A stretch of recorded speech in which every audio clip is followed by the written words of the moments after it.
Economic calculation channel में सभी विद्यार्थियों का हार्दिक अभिनंदन है।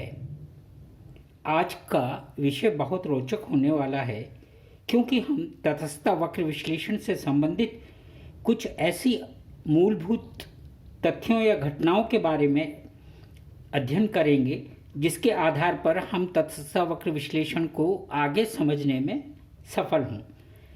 लेक्चर शुरू करने से पहले सभी विद्यार्थियों से मेरा ये अनुरोध है कि वे इसको पूरा देखें, वीडियो को पूरा देखिएगा, लाइक कीजिए, सब्सक्राइब कीजिए और अपने मित्रों को शेयर कीजिए। और साथ में बहुत विद्यार्थियों के कमेंट आ रहे हैं, किंतु जो मेरे को दिखाई दे रहा है कि बहुत से विद्यार्थी कमेंट नहीं दे रहे हैं, तो अपनी प्रॉब्लम, अपने कमेंट्स मुझे दीजिए जिससे कि मैं आपको उन सभी चीज़ों का समाधान कर सकूं। तो यहाँ हम तटस्थता वक्र विश्लेषण क्यों किया जाता है या कैसे इसकी शुरुआत हुई, उसके विषय में हम यहाँ सर्वप्रथम अध्ययन प्रारंभ करते हैं।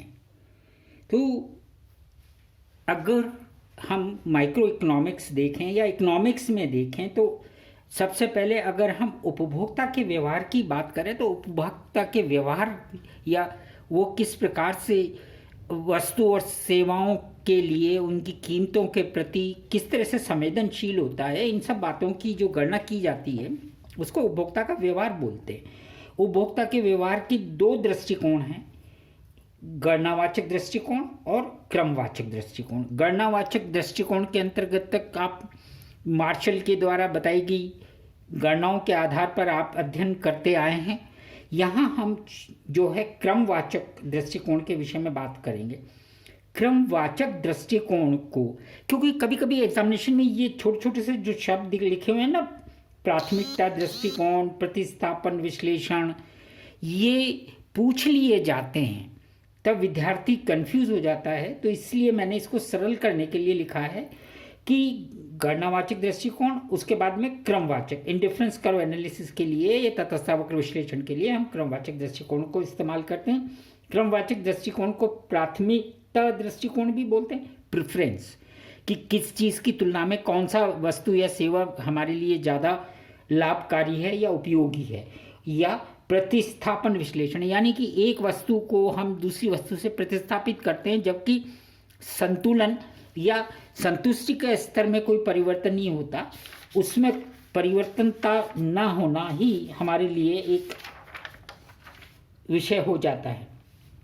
तो प्राथमिकता दृष्टिकोण या प्रेफरेंस अप्रोच गणनावाचक दृष्टिकोण को अस्वीकार नहीं करता। देखिएगा, आप ये बहुत बारीकी से ध्यान रखिएगा कि जो ऑर्डिनल अप्रोच है, कार्डिनल अप्रोच को कभी डिनाई नहीं करती, कभी मना नहीं करती, अस्वीकार नहीं करती, केवल उपयोगिता के परिमाणात्मक मापन की आवश्यकता को समाप्त कर देती है। यानी कि आप जो गणना कर रहे हैं उस गणना की ज़रूरत किस में नहीं है, तटस्थता वक्र विश्लेषण में। तो यहाँ पर सिर्फ गणना की बात आ रही है। पुनः हम कह सकते हैं प्राथमिकता विचार या प्रेफरेंस अप्रोच, जो मतलब तटस्थता वक्र विश्लेषण की अप्रोच, यह विचार नहीं करता है कि, ध्यान दीजिएगा, वस्तु विशेष के साथ उपभोक्ता को कितनी उपयोगिता प्राप्त होती है।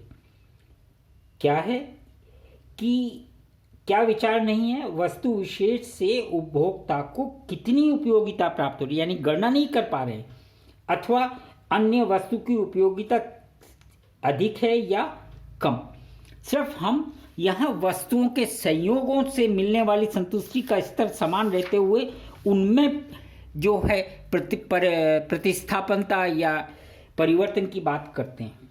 तो प्राथमिकता दृष्टिकोण या प्रेफरेंस अप्रोच उपभोक्ता के उपभोग प्रक्रिया में मात्र प्राथमिकता क्रम, यानी एक दूसरे से अच्छा है या तीसरे से अच्छा है या एक तीसरे से अच्छा है, तो क्या कहलाता है ये प्राथमिकता क्रम, स्केल ऑफ प्रेफरेंस पर ध्यान केंद्रित करता है, न कि मात्राओं पर। अर्थात वस्तुओं के महत्व के अनुसार क्रम व्यवस्थित किया जाता है कि समय के सापेक्ष या जब अध्ययनरत समय में किस वस्तु की सापेक्षता आपके लिए ज़्यादा उपयोगी है, उसके आधार पर ही हम सारा अध्ययन केंद्रित करते हैं।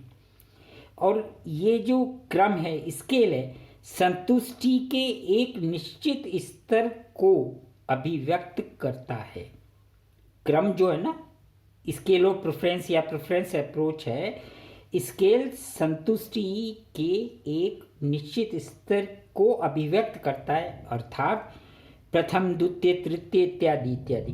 तो क्रमवाचक संख्याएं, ऑर्डिनल नंबर प्रदान किए जाते हैं, first, second, third bundle, fourth bundle. ये नहीं कि 20 इकाई के बराबर 40 रुपए के बराबर संतुष्टि मिल रही है, इस तरह से नहीं किया जाता है। क्रमवाचक संख्याओं का योग नहीं किया जा सकता, अपितु वस्तुओं का मात्र जो हैं, आप जो वस्तुएं हैं उनके मात्र संयोगों का अन्य संयोगों की तुलना में हम कर सकते हैं। कि एक बंडल है, उस बंडल में 2 वस्तुएं हैं, तो वो बंडल दूसरे बंडल की तुलना में ज़्यादा हमारे लिए संतुष्टि का स्तर प्रदान करता है या नहीं करता, सिर्फ तुलना कर सकते हैं। यानी संक्षेप में कह दें, अन्य सहयोग, सहयोग का मतलब वही कि जो वस्तुओं का सहयोग बना दिया, अन्य वस्तुओं के सहयोग से अधिक पसंद किया जा सकता है, सहयोग से कम पसंद किया जा सकता है, या अन्य सहयोगों के बराबर पसंद किया जा सकता है। यानी कि अगर हम अध्ययन में किसी एक बंडल यानी 2 वस्तुओं के एक सहयोग को लें, तो वो सहयोग दूसरी वस्तु से ज़्यादा अच्छा है, कम अच्छा है, या उसके बराबर है, इस बात का सिर्फ हम अध्ययन करते हैं। आगे का जो है विश्लेषण हम पार्ट 2 में करते हैं, तो आप पार्ट 2 को देखिएगा। अगर अभी तक सब्सक्राइब नहीं किया है तो आप इसको सब्सक्राइब कीजिए। धन्यवाद।